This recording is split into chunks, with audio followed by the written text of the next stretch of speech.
حبايب الحلوين الغاليين الشاطرين، احلى واجمد قباطين دفعه ثالثه ثانوي الغاليين، يا رب تكونوا بخير. وصلنا ابطال المحطه امتحان التجريب الثامن، ودي المذكره دي معاكم من اول ما بدأنا الامتحانات. معاكم مذكرتين نازله عندك على الابلكيشن. اول مذكره دي اللي فيها الاسئله، وفي مذكره اللي فيها الاجابات، فاتمنى تكونوا جاوبتوا وصححتوا عشان بس نشوف اخطائنا مع بعض سوا. يلا بينا نشوف الامتحان الثامن فيه ايه. اول سؤال بيقول لي it's known a rule that when there is an increase in، لو في زياده في النقط there is a rise in price، بيبقى في زياده في السعر. يبقى كل ما كان في زياده في الكاجواليتي الضحايا، demand خلينا معانا الطلب، claim يزعم او piracy قرصنه، لا يبقى demand. كل ما ازداد كان في زياده في الطلب، السعر زاد.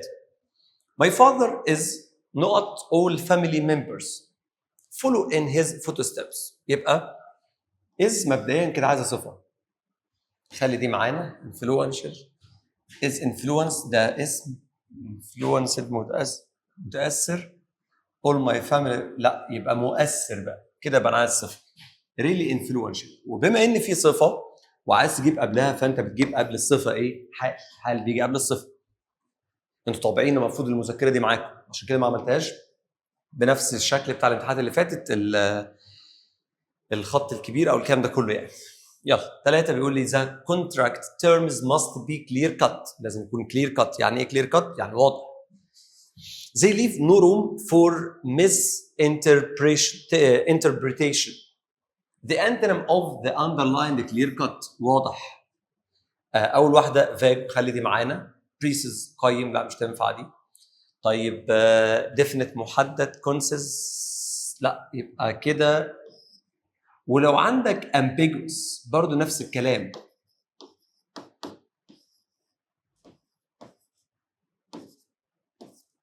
برضو معناها غامض. طيب 4 بيقول لي technology is the means through which we know scientific theories in all fields. implement خلي دي معانا. implement معناها ايه؟ ينفذ. برافو عليكم. immerse يغمز نفسه. surround يحيط. suppose يفترض، لا يبقى كده implement بننفذ الساينتفك ثيوريز النظريات العلميه in all live fields في كل مجالات الحياه. 5 astronauts practice their space mission in a نقط environment that replicates zero gravity. vivid ولا vertical؟ virtual. طب يعني virtual؟ virtual افتراضي، بيئه افتراضيه. صدقني ممكن. vanished معناها متلاشي، دي لا. ثواني كده that replicate zero بس كده، يبقى virtual معناها افتراضي. طيب 6 بيقول ايه؟ the knot is a group of stars and planets، مجموعه من الستارز النجوم والكواكب that extend تمتد over billion of light years. ماشي، دي السنوات الضوئيه بالمناسبه، يعني ملايين من السنوات الضوئيه. حد بيقول اليونيفيرس، انت ما كملتش طبعا بس هي باينه. اليونيفيرس معناها الكون، عباره عن النجوم والكواكب اللي بتمتد لملايين من السنوات الضوئيه، صح. طيب we use the expression break the ice، يكسر التلج. مش يجيب تلج ويكسره، لا، لو موقف جامد وناس متنشنه والكلام ده كله يهدي الدنيا بالبلدي كده. هنا قال لك ايه؟ to end a conflict ينهي صراع، لا. cause problem يسبب مشكله، برضو كمان لا. make people comfortable، break the ice، صح، خلي الناس مستريحه. start fight يبدا خناقه، اكيد لا. one of my colleagues is quite arrogant. he always مغرور. he always not us the impression that he is the most important one in the group. دايما بيظهر لنا او بيدينا فكره ان هو احسن واحد في المجموعه واهم واحد في المجموعه. attracts معناها يجذب. distract يشتت، لا. hold give impression يعطي انطباع او يترك انطباع. we all can find نقط appropriate jobs. appropriate معناها الناس. we all can find us نلاقي us ولا نلاقي نفسنا ملكيه. زي سيرفيس بعيده خالص. ours دي ملكيه ما تجيش، لكن we all can find ourselves appropriate، ممكن نلاقي نفسنا كلنا مناسبين للوظيفه دي. 10 بيقول لي ايه؟ نقط troubles. حد واخد باله من حاجه؟ الفكره دي جت في كل الامتحانات، في كل الامتحانات تقريبا. Not troubles and clashes with his neighbors and colleagues. My brother enjoy a peaceful life. كالعادة. مع ان انت المفروض طبعا هنجرب الاول دي زي ما عملنا في الامتحان قبل كده اللي هي after. بعد ما تجنبت المشاكل والكلاشات with neighbors and colleagues. My brother enjoys a peaceful life. اساسا الغلط مبدئيا في دي. ليه طيب؟ لانه having بتساوي after اللي بالمناسبه بيجي بعدها ماضي تام، بس having بيجي وراها التصريف الثالث، بس كأن ده الحدث الاولاني فده الحدث الثاني المفروض هيبقى ماضي بسيط اللي هو enjoyed، فدي طيرها وافويدز بره الموضوع. ايه ده؟ ودي بقى انت مش محتاج تقول ايه ده، انت ما لحقتش تعمل حاجه. هقول لك ليه. لان احنا قلنا لو النقط في الاول وفي كوما يبقى هنا حال من غير ما ندورش. طيب لو النقط في الاول وما فيش كوما قلنا الاختيارات اي ان جي او تو المصدر في المعلوم، تصريف ثالث في المجهول، مصدر لو جمله امر بتبقى غالبا جمله واحده. طيب هنتاكد برضه. هات ماي براذر هنا، اخويا هنا، اخويا يتجنب المشاكل بس معلوم، لان لو مجهول كنا دورنا على التصريف الثالث. اللي بعدها برضه هتلاقي نفسها اتكررت برضه هي تقول هي اتكررت. طبعا هي اتكررت. هتقول لك ايه؟ not for his sincere advice he would have a lot of troubles. طب هنا would have اوعى يضحك عليك ويقول لك would have دي حاله ثالثه. لا يا زكي، دي حاله ثانيه، لان هنا would have اللي هي would هو المصدر. تمام، يبقى دي حاله ثانيه. is بره دي حاله اولى. where خليها معانا had been بره عشان دي حاله ثالثه. يبقى if it weren't for اكيد صح كده. if it weren't for his sincere advice اللي هو نصيحته الحكيمه دي. خلي بالكم if it weren't for وراها اسم، وفي if it hadn't been for. if it hadn't been for برضه وراها اسم بالمناسبه، بس حاله كام؟ حاله ثالثه. if it hadn't been for الحاله الثالثه. طيب تعالوا نشوف القطعه، وزي ما احنا متعودين برضه ملناش علاقه تماما انا وانتم بايه يا ابطال؟ صح، قلنا هنقرا القطعه مره واحده على بعض، دي اول مره. بعد ما نقراها نفهم المجمل العام بتاعها ايه، مش لازم نترجم كل كلمه زي ما احنا متعودين. ودي الشطاره، وده اللي عامله في الامتحانات التجريبيه كلها، انه غالبا جايب القطعه كلها صعبه. الباقي كله افكار احنا كده واخدينها الحمد لله، يعني مش سايبين ورانا ولا فتفوت ولا فكره.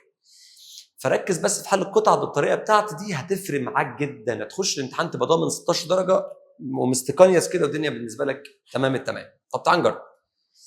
انا هفترض انت قريت القطعه، انا مش هقراها على فكره، ومش مش بحضرها قبل التصوير او غيره. هقرا الاسئله، هصعبها على نفسي اكتر يعني. هقرا الاسئله وبعد كده القطعه. انت هتبقى قريت القطعه والاسئله، ودلوقتي بتقرا معايا الاسئله والقطعه بالتفصيل. يلا اول سؤال يا بطل بيقول لك ايه؟ The suitable title for the passage is. افضل عنوان للباسج. The Mosque of سلطان حسن. جامع السلطان حسن. A landmark of the latest Egyptian architecture. هو علامه مميزه للفن المعماري المصري الحديث يعني. طيب The Mosque of سلطان حسن architecture and legacy. Cairo's architectural wonders and monuments. The influence of the Islamic architecture in the Mamluka era. حلو، يبقى عايز العنوان الاساسي. 2 Mosque of سلطان حسن was built in what century. عايز اشوف اتبنى في القرن الكام.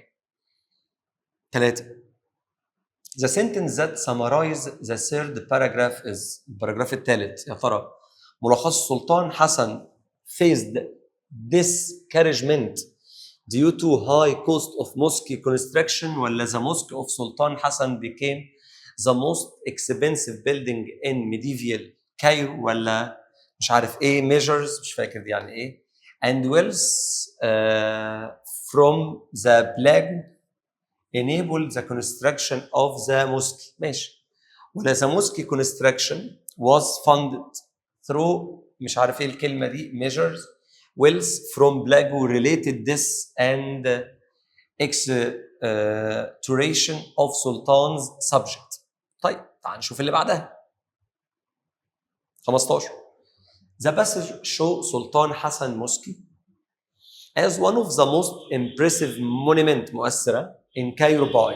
highlighting its financial labor culture aspect during construction ولا describing the modern يبقى بتبين انه واحد من اهم الاثار المؤثره ماشي بتبين الفاينانشال والليبر والكالتشر اسبكت تمام ولا describing the modern use of mosque في كايرو European landscape ولا focusing on the life and reign of سلطان حسن ولا comparing it to other mosque in medieval Cairo 16 the manual labor needed for construction was reduced due to manual labor العمالة اليدوية needed for construction was reduced اتقلت بسبب lack of financial resource فقدان الفلوس ماشي زي مش عارف ايه of لاجو مش فاهم يعني ايه برضه construction delay البناء اتاخر والكلمه الاخيره دي مش عارف اجراءات ايه دي ممكن اجراءات السلامه مش عارف يلا ما علينا 17 the phrase without even a single day of idleness بدون حتى يوم idleness تاخير ممكن مش عارف ده معناه ان الوركر are highly skilled ولا construction process is considered secondary to other concerns ولا craftsmen are idle and indifferent ولا labor force is continuous and uninterrupted despite ايه it challenges ماشي 18 بيقول ايه The سلطان حسن موسكي is more distinguished for مميز بايه يبقى كده كل القطع تحكي عن جامع السلطان حسن Its religious practice ممارساته الدينية which differ from other مختلف عن الباقيين being constructed internally without external funding ولا its innovative design and massive size ولا its location being far from other mosques ولا مكانه بعيد عن باقي الجوامع 19 the mosque is thought to be remarkable for its علامة مميزة for its ايه compact design ولا extraordinary architecture ولا مش عارف ايه اجراءات ايه اللي انا عايز اعرفها دي construction cost طيب تعال نشوف حكى عن ايه كايرو the Egyptian capital العاصمة is home of several historic superb يعني مكان او موطن لاماكن او ضواحي تاريخية كتير including the famous خليفة ديستريكت بما فيها ديستريكت خليفة ديستريكت سوبر known for its ancient architect واللي معروفة بالحاجات المعمارية القديمة. One of its most impressive landmark واحد من أكتر الحاجات المؤثرة أكيد مين؟ is the mosque of سلطان حسن located in صلاح الدين سكوير في ميدان صلاح الدين. It was built between كذا يبقى في القرن ال 14 من 1300 ده سؤال كان تحت. The mosque is remarkable for its massive size ودي كانت سؤال تحت هو معروف عشان الماسيف سايز innovative design and lasting statue as one of the Cairo's most iconic monuments ويعتبر واحد من الايقونات المعماريه اللي موجوده في مصر. Its construction التشييد او البناء بتاعه بدأ من السنه دي and lasted for 7 years وقعد 7 سنين without even a single day of idleness بس خلاص عشان ده كان سؤال يبقى كده من غير اي يوم تاخير بالبلدي كده. ان انا عايز الباراجراف الثالث بالمره عشان مش عايز انسى كايرو 1 2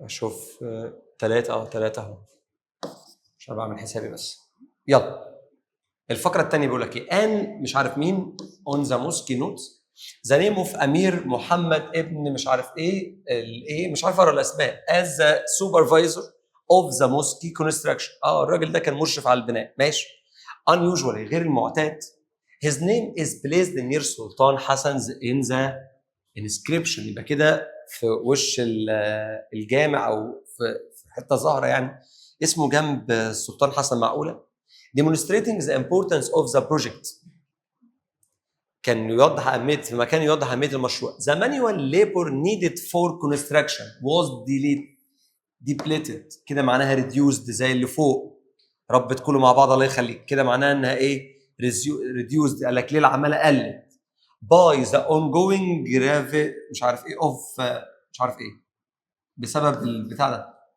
ليش اللي هو إيه ما أعرفش كده عرفت إجابة تانية.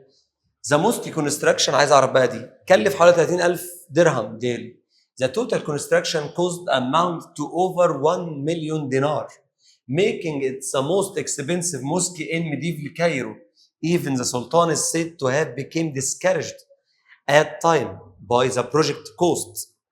طبعا تكلفة عالية جدا. Financing for the mosque was made possible by a few factors.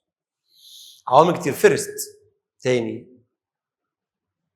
التمويل was made possible by few factors. طيب الأول إجراءات مش عارف إيه اللي اتنفذت implemented by managed one of the emirs in charge of state affairs before سلطان حسن reach مش عارف إيه. ماشي، يبقى ده حد ساعد. اثنين، ذا مش عارف ايه of wealth ثروه to the state caused by the مش عارف مين this many مملوك emirs whose properties were مش عارف ايه transfer مش عارف ولا ايه to the state treasury including the enormous wealth of emir مش عارف كذا and third. يبقى دي اسباب ان اتبنى واتعمل يعني كلمه مش عارف of the sultan subject during his reign. طب يلا. The importance of building project also attracted craftsmen. ده كان سؤال. جذب كتير من الصناع across the Mamluk Empire, including faraway provinces such as Anatolia, which may explain the diversity and innovativeness of the mosque design and decoration. It's also believed that limestone was quarried for use in the mosque construction. طيب هتقول لي اغلب القطع مش فاهم. انا مش فاهمها خالص لان انا قريتها تاني مره، يعني دي اول مره بالنسبه لي. كنت انا لو مكانك هقراها المره الثانيه. طب تعال نجرب نحل من غير كده. افضل عنوان ذا موسك اوف سلطان حسن لاند مارك اوف ذا ليتست. مش هو بس كده، لكن ذا موسك اوف سلطان حسن اركتكتشر دي ممكن خلي دي معانا. الفن المعماري والابهار اللي فيه. كايروز اركتكتشرال وندرز لا ما حكاش عنها كلها. تاثير الاسلاميك اركتكتشر يبقى كده الاجابه الصح هي لتر بي. القرن 1900 يبقى القرن 14. The sentence that summarize the third paragraph. تاني او اسف ثالث باراجراف ممكن يكون ملخصه ايه؟ تعال نشوف. ماشي افتكر تاني. The mosque construction افتكروا كلف مش عارف درهم. The total construction cost amount مش عارف 1 million making كذا.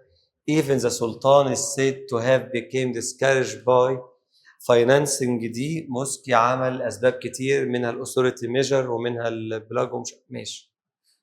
طيب تعالوا كده رقم كام هي؟ 14. سلطان حسن فيز discouraged لا دي لا. The mosque of سلطان حسن became the most expensive building لا برضو دي ممكن. طب استنى كده and wealth from the plague enabled to construction. طب لا the mosque construction was funded through دي صح قلناها wealth from plague related this والكلام ما كنتش عارف اقراه يبقى كده الاجابه الصح. هتلاقي نفس الكلام exaggeration. بصوا كده of سلطان subject كده تمام التمام. معناها ايه ولا اعرف ولا عايز اعرف. 15. The passage shows سلطان حسن mosque as one of the most impressive monuments. قالها فوق ليه؟ highlighting its financial وريبور وكالتشر aspect during construction. خلي دي معانا لان قال كل ده. describing the modern use of mosque in Cairo لا ما اتكلمش على استخدام الجامع بشكل الحديث في القاهره. focusing on the life and dream لا. comparing it to other mosque in لا. كده وضح كل دول تمام بالنص مكتوبه فوق. طيب زماني والليبر بقى العدد العماله قل ديو تو مش فاكر بصراحه فانا هطلع ابص عليها فوق. انا فاكر كلمه ديليشن دي مش عارف ولا ايه اهو. on the ongoing ravage of black. ongoing ravage of black واللي انا ما اعرفش معناها ايه بس تعال نشوف. رقم كام؟ 15 لا 15 16. سنه كده lake of financial resource لا. construction ما قالهاش دي. جاب سيره بلاجو دي دي جاب. طب خلي دي ما دام مش كله موجود دي لا. طب without even a single day of idleness workers are highly skilled لا ما كانش قال كده ده مش قصدي. قصده انه ممكن يكونوا كملوا من غير ما يغيبوا ولا يوم. construction process is considered secondary to other concern، هي اهتمامات ثانويه. لا. craftsmen are idle and indifferent. لا. labor force is continuous and in كده صح، ما قطعوش برغم التحديات. 18 ذا سلطان حسن موسكي، مسجد السلطان حسن is more distinguished for، مميز جدا for ايه؟ its religious practice، يعني الممارسات الدينيه which differ from other، ولا being constructed entirely without مش عارف مين، ولا its innovative design. هو كان قايلها فوق دي اللي كان بيميزه، هتلاقي الديزاين بتاعه كان حجمه ضخم، وكان في حاجه ثالثه كان مكتوب عملت تحتها خط. لو طلعنا فوق نلاقيها ذا موسكي is thought to be remarkable for its، مشهور بالفن المعماري ده، هو حكى عنها القطعه كلها. كومباكت ديزاين، ما تكلمش على الكومباكت المدمج. كلمه الاجراءات دي لا. اركتكتشر يبقى خلي. طب احنا جاوبناها كلها بذمتكم، انا راضي ذمتكم. حد ترجم حاجه؟ قول لي حد ترجم حاجه؟ لا، محدش ترجم حاجه ولا محتاج تترجم اصلا. قلنا كذا مره حبايبي، لو حليت بالطريقه دي هتلاقي نفسك بتحل بكل اريحيه وكل سهوله. الله يخليكم اسمعوا كلامي عشان ما نندمش، عايزين نمشي حبه حبه كده حلوين عشان ما نندمش كده عادي. طيب تعالوا بينا نخش على القطعه الثانيه، شوف بتحكي عن ايه. نروح برضو على الاسئله الاول ونبدا مع بعض بالسؤال رقم 20. بيقول لي ايه؟ The suitable title for the passage is، افضل عنوان للقطعه hostel life. انا نفسي تحلوها لوحديكم دي. 3 minds، the daily life of a hostel residence، humor in English language discussion. The narrator decided to end the conversation. عايز افضل عنوان. قرر ان ينهي الكونفرزيشن، الحوار او المحادثه دي. He is tired for global question، تعب من اسئله global، ده شكله بني ادم يعني. rang Papa sorry wants to leave، عايز يمشي، شكله بني ادم برضه. The topic became uninteresting، الموضوع ما بقيش احسن حاجه، ولا it's time to sleep، ولا حان وقت النوم. 22 The sentence that summarized the last paragraph، يبقى عايز العنوان، عايز ليه نهى الحوار، عايز اعرف ملخص اخر فقره. الشخص ده use the phrase raining cats and dogs to highlight، عشان يوضح global literal interpretation of language interpretation Rangaba explains the scientific origin of the phrase raining cats and dogs to global. Global expressed his love of English items, showing his deep understanding of the phrase given. While the friends engage in a lengthy debate about the severely rainy weather while talking. 23 بيقول لي ايه؟ The passage developed the central idea of global literary thinking. طور الفكره دي بتاعت global ده او جوبل ازاي؟ by 1 demonstrating his ability to understand abstract philosophical concepts، ولا illustrating his enthusiasm for learning new language، وضح حماسه لتعلم لغات جديده. highlighting his quick grasp of mathematical symbols and theories، showing his confusion over idiomatic expressions and his need for concrete facts.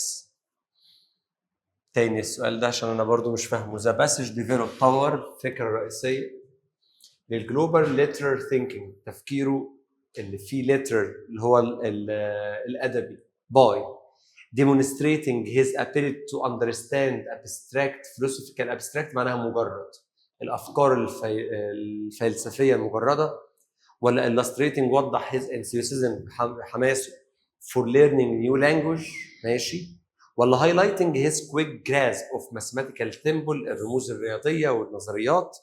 حلو كده فهمتها. showing his confusion over idiomatic expressions and his need to concrete facts. ماشي. 24 Gobel is ambitious، طموح as he، لأن improve his social skills، طور من مهاراته الاجتماعية.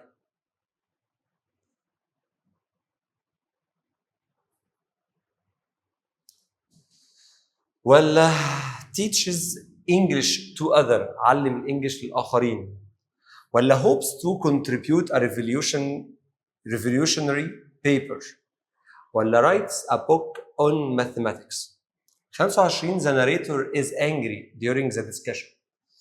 الراوي كان غضبان اثناء المناقشه due to بسبب global's behavior through global because of their discussion on mathematics مناقشتهم في الرياضيات over the topic of English spelling عن موضوع تهاج اللغه الانجليزيه because of a disagreement with Rangam.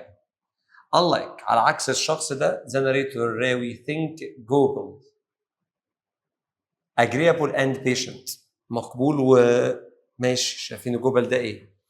argumentative عنده جدال وكومباتيف، ولا critical and judgmental، ولا uninterested in mathematics. 27 global's reaction to phrase dotting the i's and crossing the t's suggests that he is deeply interested in learning about English language مش عارف ايه. quickly accept figurative language without questioning it. Takes expressions literally and struggles with figurative meanings. Enjoy challenging idiomatic expressions with the mathematical knowledge. طيب هتقول لي دي سواد، اقول لك ولا يهمك، اي حاجه تحل بنفس الطريقه بتاعتنا، نحل مع بعض وبعد كده انا حابب ان انا احل قطعه واسيب لك القطعه الثانيه تحلها، هيبقى افضل يعني. ممكن ابدا فيديو، ممكن بعد ما نحل دي ابقى اعمل كده من الامتحانات الجايه، حاسس ان برضو في البعض منكم مش بيحل القطع فلازم تحل من نفسك. يلا بينا تعال نشوف اللي قطع الاسئله مش مفهومه اساسا. هل هنعرف نفهم الاسئله ونفهم نحلها؟ بنفس الطريقه من غير ما نترجم. انا اول مره اقراها صدقوني قدامكم، حرفيا اول مره اقراها. فتعالوا كده نشوف ممكن نخبط فيها ازاي. After dinner, my friends in the neighboring room in the hostel dropped in as usual for light talk. بعد العشاء قعدنا انا واصحابي في البيت نبدا نحكي. One was واحد منهم الاسم ده who taught the boys philosophy كان بيعلم الناس الفلسفه، والتاني اسمه جوبل from the mathematics section ده بيحب الرياضه، ده فلسفه وده رياضه. انا ما اعرفش الشخص اللي بيحكي بيحب ايه. Global was sharp as knife edge حد زي السكينه when it came to mathematical matters لما تحكي عن الرياضه. but poor fellow لكن رفيق غلبان طيب جدا. he was very dumb and naive على نياته ساذج in other things. هو في الرياضه بس كويس والباقي وحش. we liked him because he was a genius بنحبه عشان عبقري. and in a vague way طريقه ممكن تبقى غامضه مش عارف مش فاكرها. he understands that he was doing brilliant thing in mathematics. ادرك ان بيعمل حاجات كتيره رائعه في الرياضه في يوم من الايام. he hoped to contribute a paper on his subject that he believed would revolution اصلا معناها ثوره، revolutionize معناها يثور، هنا جايه كفعل. human thoughts and conception كانت اجابه سؤال تحت يبقى عايز يعمل ثوره وفي بيبر ماشي قريتها تحت في الافكار والمعتقدات. all I cared in him was that he was an agreeable friend. ده كان سؤال. كل اللي انا شايفه فيه ان هو مقبول وكان صبور باين and patiently listened for hours. ماشي كده تمام. جاوبت سؤالين او ثلاثه. The talk turned to English spelling. بدات المحادثه والحوار اتنقل للانجلش سبيلنج تهجي اللغه الانجليزيه. And the conference we had with Brown tonight والمؤتمر اللي معانا مع براون الليله دي. I was licensed as usual. Insist as usual. But my dear fellow, what do you think they pay you for? Unless it's for dotting the i's and crossing the t's. أنا مش فاهم دي أصلا يعني إيه. يعني إيه ركز على الآي مش فاهم. المهم كوبل ده الشخص الثاني صاحبهم الثاني صح كده اللي كان مهتم بالرياضة. كوبل who had been listening silent كان بيسمع بهدوء suddenly became active. ماشي. I don't follow you أنا مش معاكم. قال لهم I said the English department exists solely for dotting the I and crossing the T's. Oh, he said opening his eye wide فتح عينه بزيادة. I never thought so. أنا ده مش رأيي. Why should we do it? His precious literal brain refused to move where it had no concrete fact or figures to grip. عقله مش قادر يتخيل ان احنا بنحكي عن تهجي اللغه الانجليزيه، مش قادر يتخيل غير لما يبقى في حقائق. ده بتاع الرياضه. If they entered his brain at all came only as mathematical one. الرياضه بس. الشخص ده بقى انسى رد عليه قال له look here group. بص هنا بقى. You have come across ده جيت بالصدفه زي expression raining cats and dogs. Yes. global reply قال صح. Have you actually seen cats and dogs falling down from the sky? شفت الكلاب والقطط بينزلوا من السماء؟ هل قصده بيها كده؟ مش متهيألي. قال له no why ليه؟ راح الولد ده قال له would have worried him a little longer but the college as clock struck 10 and I said friends I must bed go good night. هي المفروض تبقى دي تبقى ايه؟ good night global repeated mechanically and rose to go. ماشي وناموا. وده كان حاجه تحت ليه انه الحوار عشان وقت النوم. افضل عنوان هوستل لايف حياه الاوتيلات او البيت الشباب يعني المسكن. لا ذا ديلي لايف اوف هوستل ريزيدنت لا. طيب 3 مايندز خليها معانا 3 عقول اللي بيتكلم واصحابه الاثنين كده صح. طيب اللي بعدها the narrator decide to end the conversation. قلنا عشان كانوا بيناموا he is tired مش عارف ايه. لا wants to leave it's time to sleep. يبقى it's time to sleep. اللي بعدها بيقول لي ايه the sentence that summarize the last paragraph. اخر فقره تبدا من هنا. Rang about answer global come across expression raining cats and dogs. Yes global have actually have worried ماشي. rang ba use his phrase raining cats and dogs to highlight global's literature. ايوه خلي دي معانا. rang ba explains the scientific organ الاصل العلمي. لا جوجل express his love for English items. قال لك لا عايز اساس علمي يعني. showing his deep understanding the friends engage in a lens. لا يبقى كده الاجابه مفيش غيرها دي نفس الجمله الاولى في الباراجراف. 23 the passage developed the central idea of global literal thinking by عمل ايه بقى؟ demonstrating his ability to understand abstract. لا هو مش هيفهم اصلا اي حاجه اسمها ايه؟ تبع الفلسفه يبقى اسمها ايه؟ مش عارف. اي حاجه فيها فلسفه لا هو عايز حاجه فيها عقل وفيها رياضه وفيها تفكير. طب illustrating his enthusiasm for learning new language ده لغى الانجليزي اصلا. highlighting his quick grasp of mathematical symbol and theories بين grasp. لا grasp طب استنى كده. showing his confusion over دي صح. بين هو عنده confusion للمصطلحات. هو كل حكايه his need for concrete facts عايز حقائق ثابته كده صح. يبقى 23 دي. 24 بيقول لي ايه؟ جوجل is ambitious طموح as he لان improve his social skills. لا خالص ده كان مع نفسه. teach English to other. لا مش عايز يتعلم انجليزي عايز حاجه علميه. hopes to contribute اهي دي اللي قالها اللي طلعناها فوق. writes a book ما قالش ان كتب كتاب. 25 the narrator is angry during the discussion. اللي بيحكي الولد اللي بيحكي صاحبهم يعني كان غضبان اثناء المناقشه. ليه؟ بسبب كوبال بيهيفير سلوكه.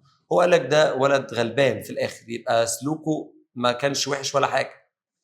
طيب because of their discussion on mathematics عشان مناقشتهم في الرياضيات ولا over the topic of خلي دي معانا كده ان حولوا الموضوع للانجلش الانجلش ايتمز ولا because of disagreement with. لا حول الموضوع للانجلش سبيلنج وكان متضايق. unlike عكس ده الراجل شاف ان جوجل ده كان ايه agreeable وبيشنت. ايوه اهي. طيب global's reaction to the phrase dotting i's and crossing t's suggests that he is deeply interested in learning about English language. يعني هو مستمتع بيها. لا quickly accept fregative language without questioning. بالعكس ده رفض. takes expression literary and struggle with ماشي دي ممكن. بدأ يجادل أصلا في المصطلحات. enjoy challenging idemic expression تحدى، لا ده هو كارهها. يبقى كده أقرب إجابة كده letter C. شفتوا؟ أنا آسف يعني القطعة في الأول أسئلة ما تفهمش والقطعة نفسها ما تفهمش نهائي، حرفيا نهائي، بس بالطريقة اللي احنا حلينا بيها هتقدر تحل بكل سهولة تاني وتالت ورابع وعاشر. بالرغم ان انا متاكد ان اللي هيحط امتحان اخر السنه مش هو اللي حاطط تجريبي السنه دي او النماذج الاسترشاديه اللي نزلت، انا متاكد لان فيها اخطاء وما ينفعش ننزل بالكم ده كله الا ان النماذج الاسترشاديه السنه دي مهمه جدا، وافتكروا كلامي كويس، مهمه جدا.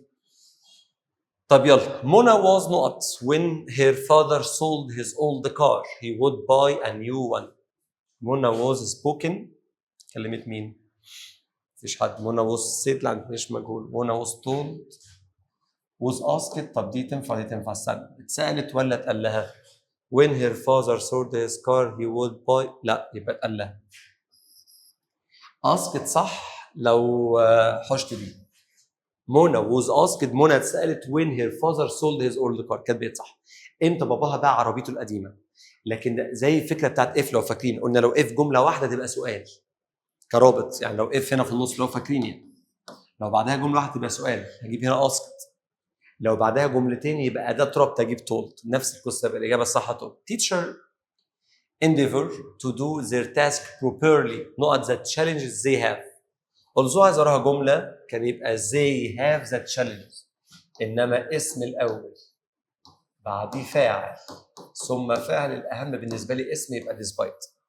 دي صح اسم برضه، دي لا دي جمله كامله دي جمله كامله. طيب بسبب ولا برغم من؟ teachers and over to do his task properly. ليه؟ despite the challenge بالرغم من التحديات. بالرغم من التحديات وهنا بعدها ايه؟ اسم. بعدها اسم تمام. is Mr. أحمد دي مهمة usually fond of watching action movie. هتقول لي ايه الإجابة؟ أقول لك yes he usually is. تقول لي ازاي؟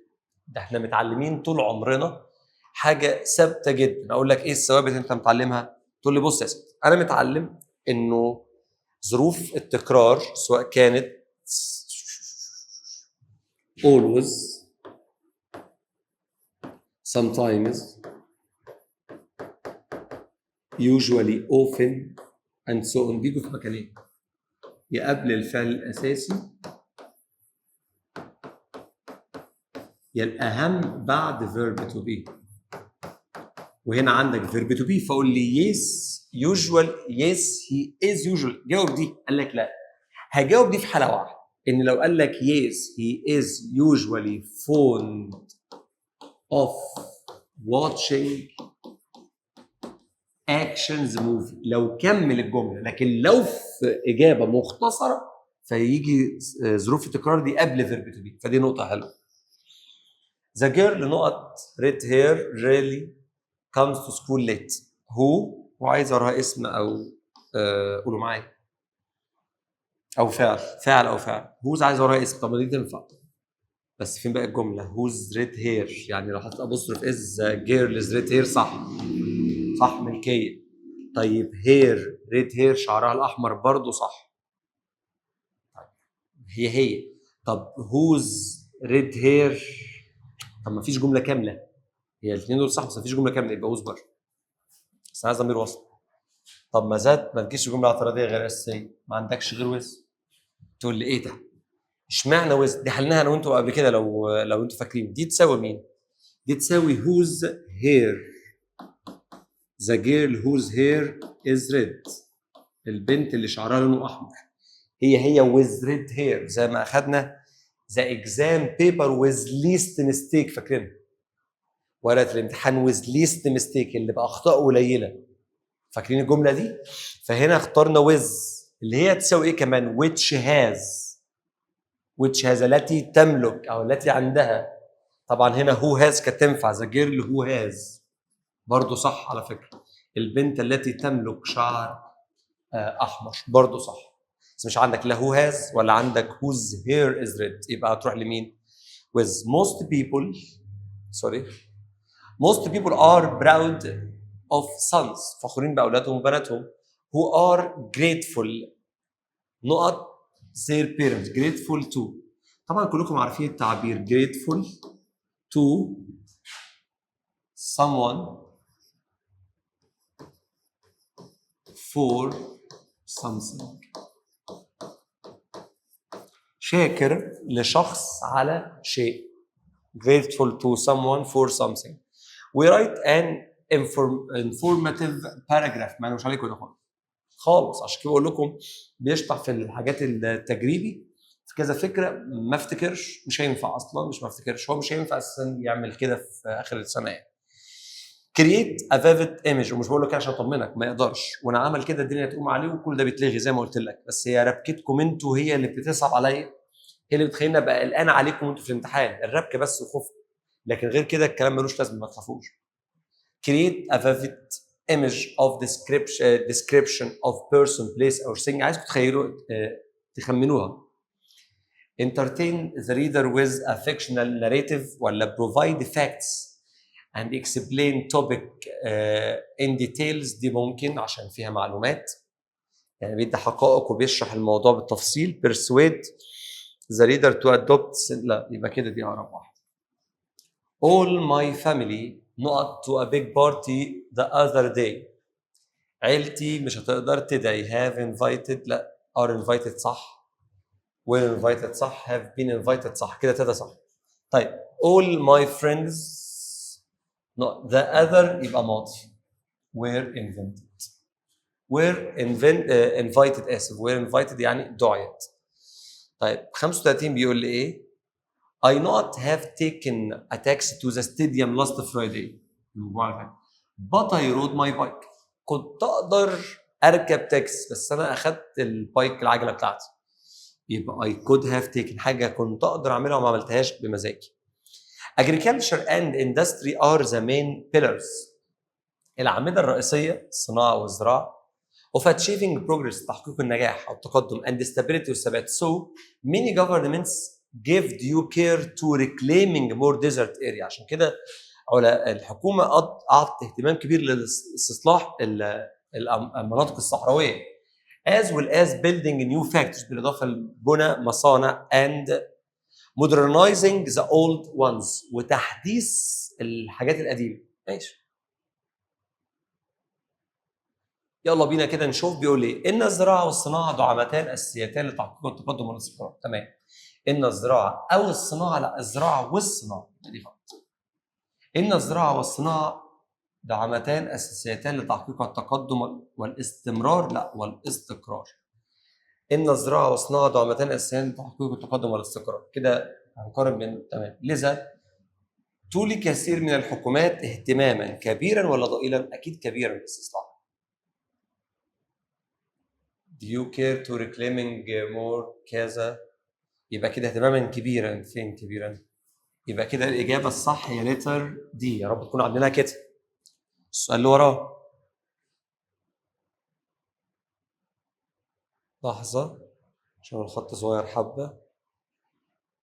Man is sociable and adaptable by nature. الإنسان هو اجتماعي بيتكافئ على حاجة بطبعه يعني. And what influences his present is his past، واللي بيأثر في الحاضر بتاعه هو مستقبله، ذكريات المستقبل and experiences وتجاربه في الحياة whether good or bad، سواء كانت كويسة أو مش كويسة. in addition to بالإضافة the knowledge he acquires للمعرفة أو المعلومات اللي هو بيكتسبها. فبيقول لي تعال نشوف مع بعض كده، نطلع كده باينين كلهم، يلا خلينا نبقى باين الكل. إن الإنسان اجتماعي متكيف بطبيعته. إن الإنسان اجتماعي متمرد، لا متكيف. الدكتور إن الإنسان اجتماعي مدلل. إن الإنسان اجتماعي رقيق. سهلة قوي دي. وما يؤثر في حاضره هي ذكرياته وخبراته في الماضي، صح؟ هي تجاربه في الحياة المفروض يعني، بس مش موجودة. ماشي، سواء كانت حسنة أو سيئة بالإضافة لما يكتسبه من معرفة. كده إيه هي اللي صح؟ يستخدم بعض الأشخاص التكنولوجيا الحديثة بشكل مفيد وإيجابي، بينما يستخدمها آخرون بشكل سلبي، مما يؤدي إلى ابتعادهم عمن حولهم ويسبب لهم العزلة الاجتماعية. طب يلا بينا. Some people use modern technology carefully and positively. ماشي. Some people use modern technology in useful and positive way. طب استنى كده. يستخدم بعض الأشخاص التكنولوجيا بشكل مفيد وإيجابي. People can use modern technology carefully and positively. طيب ماشي. In useful and positive way شغال. ماشي. Some people use modern technology usefully and positively. طيب هي carefully بعناية، لو فوق عايز ايه؟ لا يبقى دي بره اصلا. طيب usefully و positively بشكل مفيد وايجابي. طيب خليها ونقارن في الاخر. Some people use modern technology in useful and positive ways. انا شايف دي اقرب واحده، بطريقه مش قال كده بشكل مفيد، يبقى كده دي صح. طيب ومعنينا برضو هنقارن الكل، خلينا لحد كده مفيش ويز اصلا هنا، يبقى سي في الاساس غلط.